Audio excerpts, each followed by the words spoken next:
Hello there, thrill seekers. How do you get motivated to meditate? We'll talk about that after 15 seconds of the guitar solo from Nowhere Man.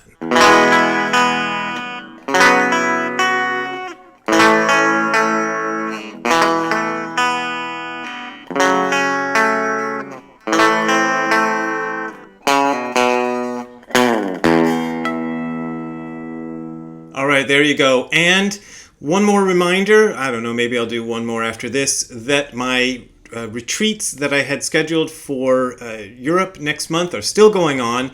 In Finland, Germany, and England. My friend Marco will run the retreat in Finland, and my friend Shozan Jack Haubner of the the YouTube channel Zen Confidential will run the other two in Benedictushof and Hebden Bridge. And here are the dates. September 11th through 14th in Finland, September 17th through 21st, Benedictushof in Germany, September 27th through 30th, Hebden Bridge, England.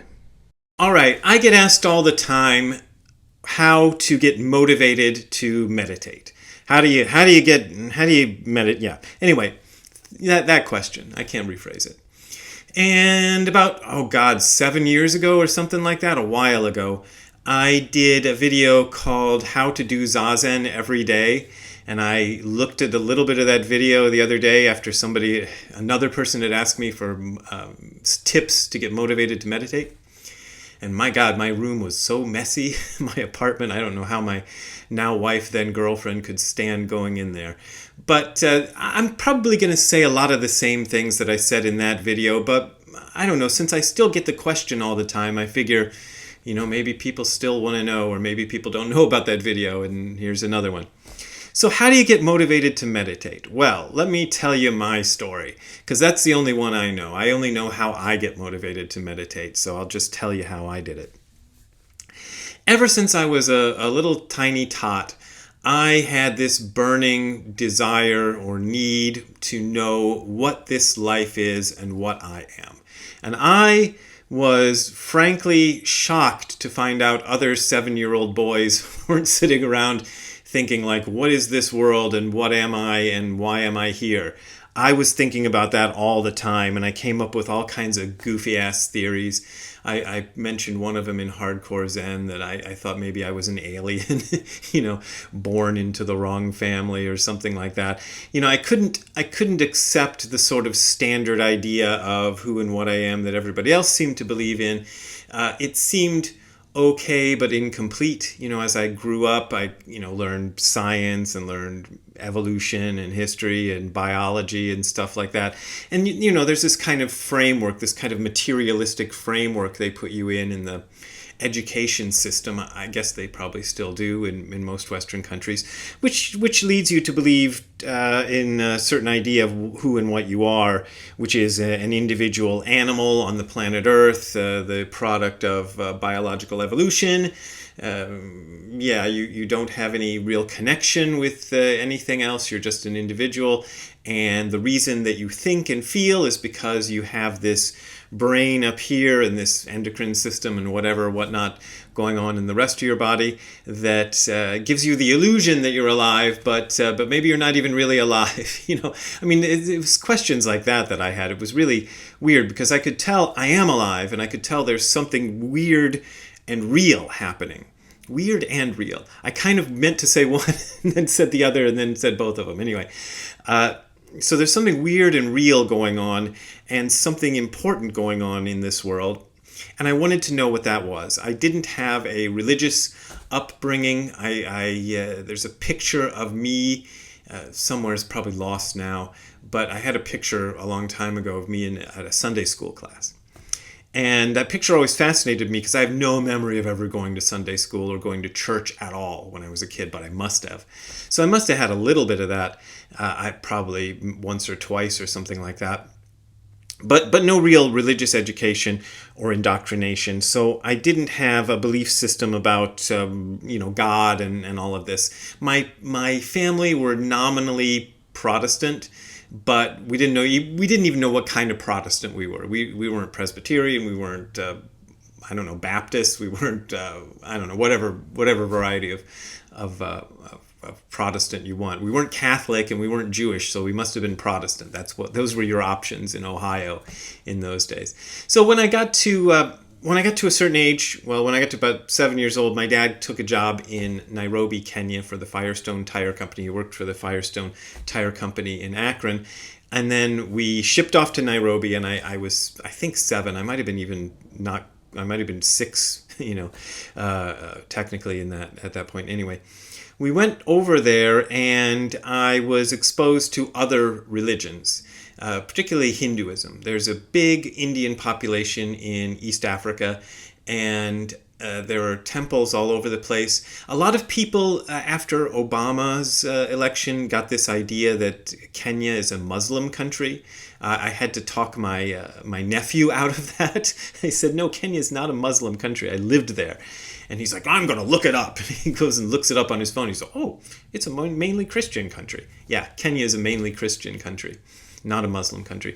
But there's a big Hindu population, and one of my dad's best friends was an Indian guy who was Hindu, and I got fascinated by all of that. When I got back to America, I was 11 years old, and I had this interest in seeing if this sort of Indian religion had the answer to my question of what is life, the universe, and everything? What am I doing here? What's the whole deal with this?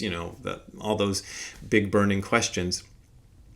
So when I snuck around the Hare Krishna movement when I got into college because they had some people out there on the Kent State University campus doing their thing. And, I didn't find much there, but then I found Zen. This is my story that I've told a million times in Hardcore Zen and elsewhere. And then that's where I met my first Zen teacher, who was a guy named Tim, who was about 10 years older than me. And he taught me and the class. I took a class that he held called Zen Buddhism. I think it's just that was the title. And in that class, he taught us how to do Zazen. And when I first started doing Zazen, I had read about meditation a little bit. I had tried at home some kind of half-assed meditations based on stuff I'd read in books. Some of it had to do with laying down on a bed, and some of it was definitely not Zazen. And this was the first sort of real meditation I'd gotten into.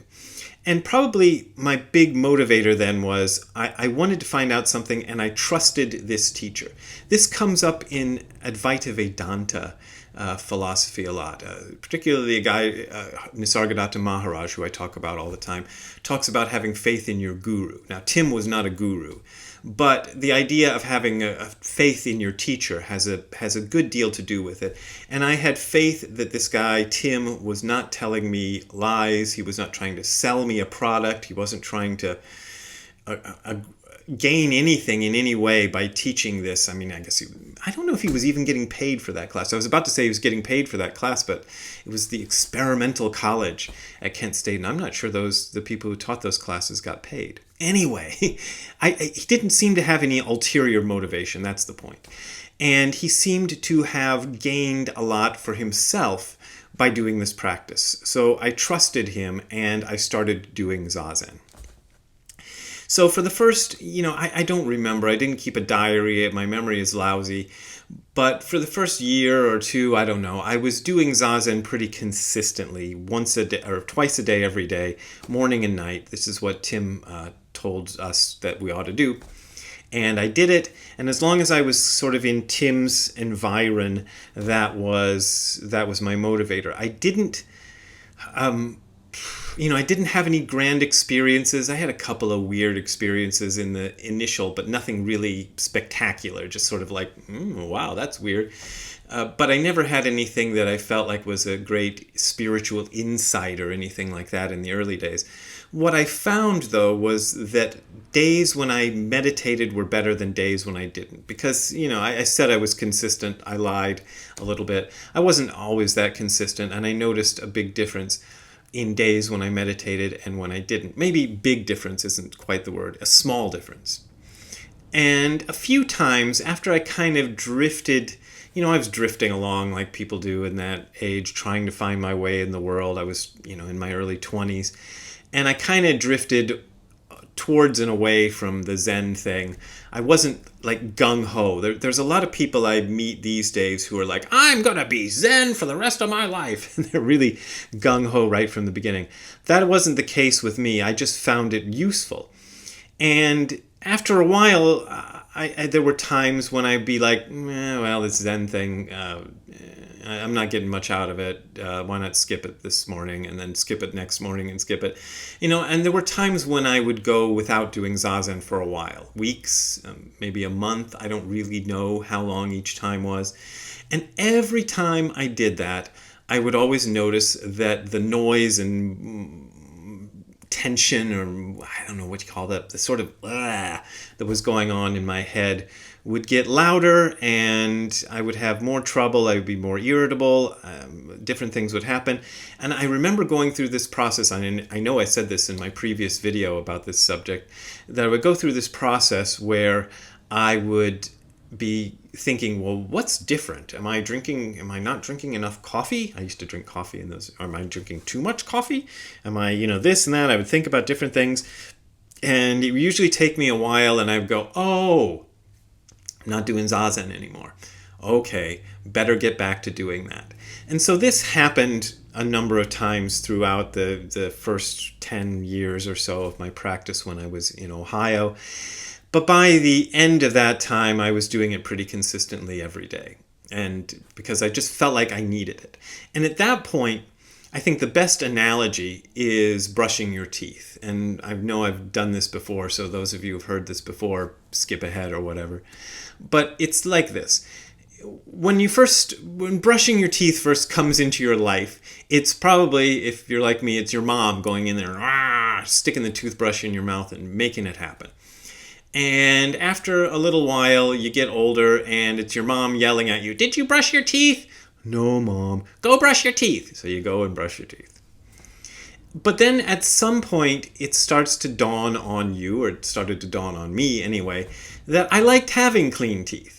And I didn't like having unclean teeth, and I didn't like having bad breath, and I didn't like having stinky stuff in my mouth and all that stuff. So that became my motivation. I brushed my teeth because I wanted to have clean teeth. I didn't like the feeling of when I didn't brush my teeth.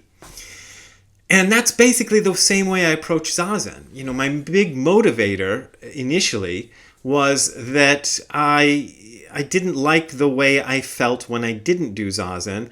I liked the way I felt a little better when I did do Zazen. Now, I was still looking for the meaning of life, the universe, and everything. And after a while, I moved to Japan. I found another teacher, Gudo Nishijima Roshi, who became my ordaining teacher. And he was another big motivating factor because, again, this is a person I trusted. And there seemed to be, 10 years of practice was starting to build on itself, and some of those answers, that I sought when I first started practicing were starting to become available, maybe. I started to understand a little bit. I started to understand the lectures Nishijima Roshi gave about Shobo Genzo, for example, because I really wanted to understand. And I started, that became another motivator because I wanted to I wanted to have some kind of a breakthrough. I think almost everybody does. But in the Soto tradition, they teach you that those breakthroughs aren't that important. They happen. Just about everybody gets some level of sort of meditational breakthrough if you do the Shikantaza style Zazen long enough. But if you do the Rinzai style Zazen, I think most people get it much quicker, and they have a kind of an insight. There's a funny article up there on the internets of Leonard Cohen talking to Ramesh Balsekar. And Leonard Cohen is, of course, the singer Leonard Cohen.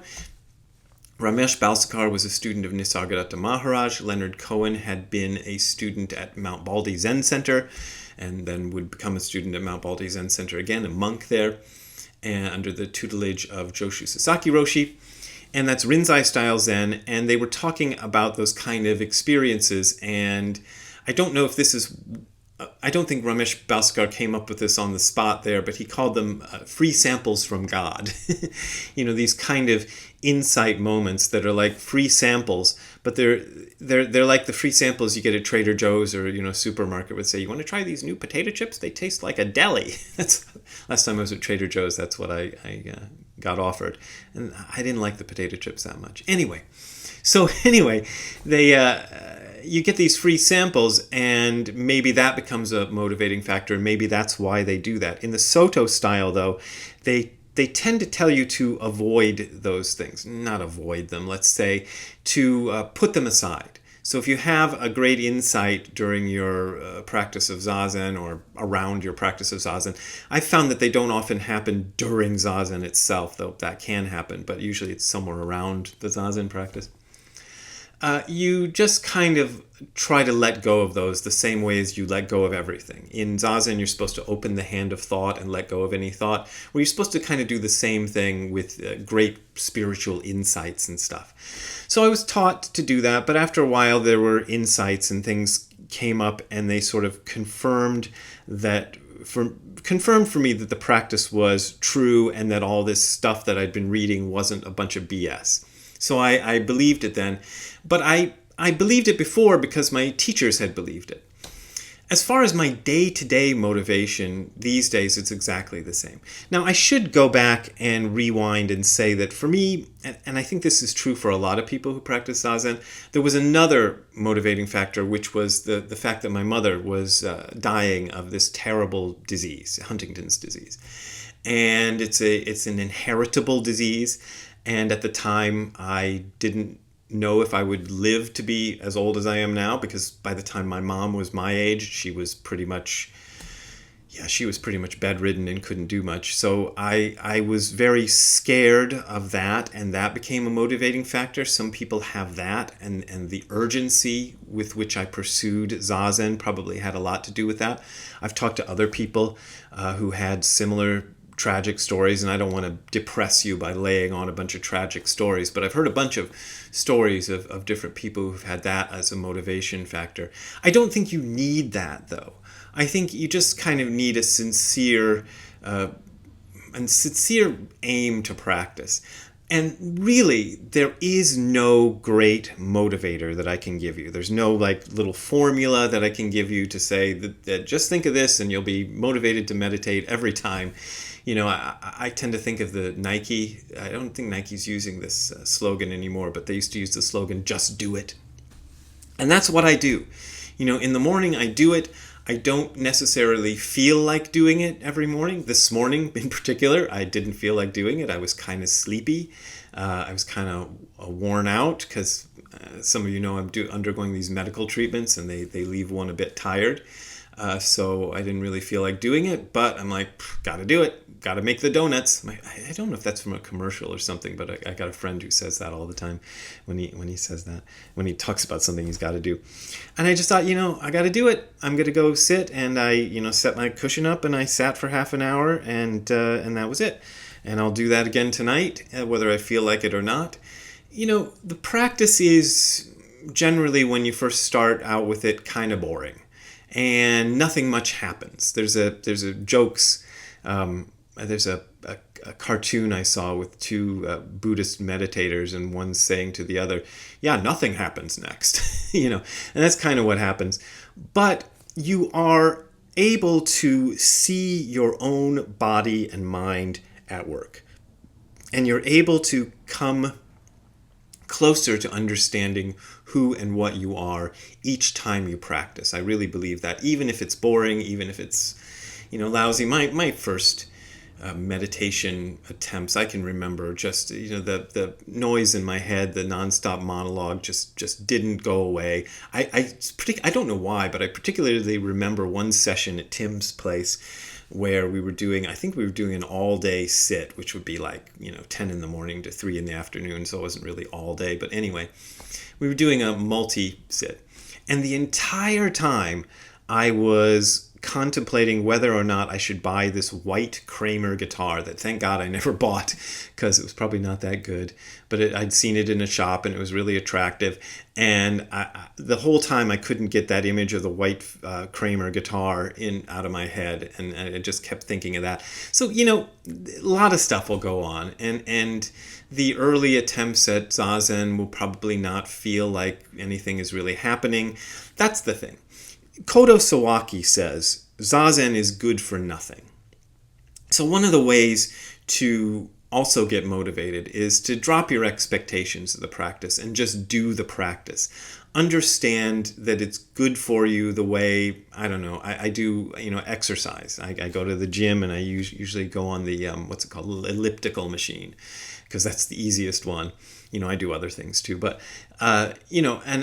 and I'm not particularly into doing the elliptical machine, but I do it because I know that it's good for my body and it's good for my particular condition right now, and to keep the systems moving and everything. So I do it without any real expectations, without any grand plan or anything. I just do it.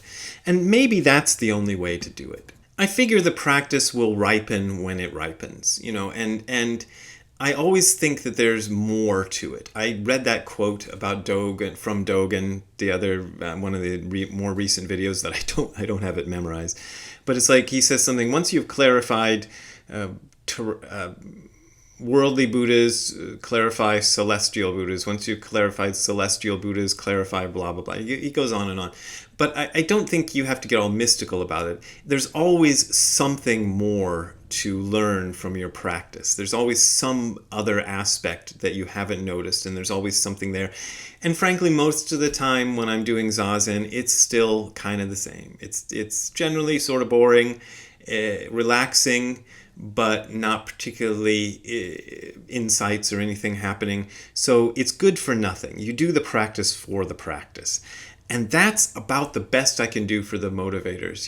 I really wish I had a nice 3-word phrase, just do it, or something like that. But I don't. I just think the only way to get motivated for Zazen for me has been just noticing that I don't feel that great when I don't do Zazen. That's been my ultimate motivator most of the time. And that I have, this comes later, but I have had insights and I have had an understanding sort of gradually dawning upon me. So, and it continues to. And so there's that to look forward to if you want, but looking forward to things is not why you do Zazen. You do Zazen because it's good for nothing. You do Zazen because Zazen is good for Zazen. Right.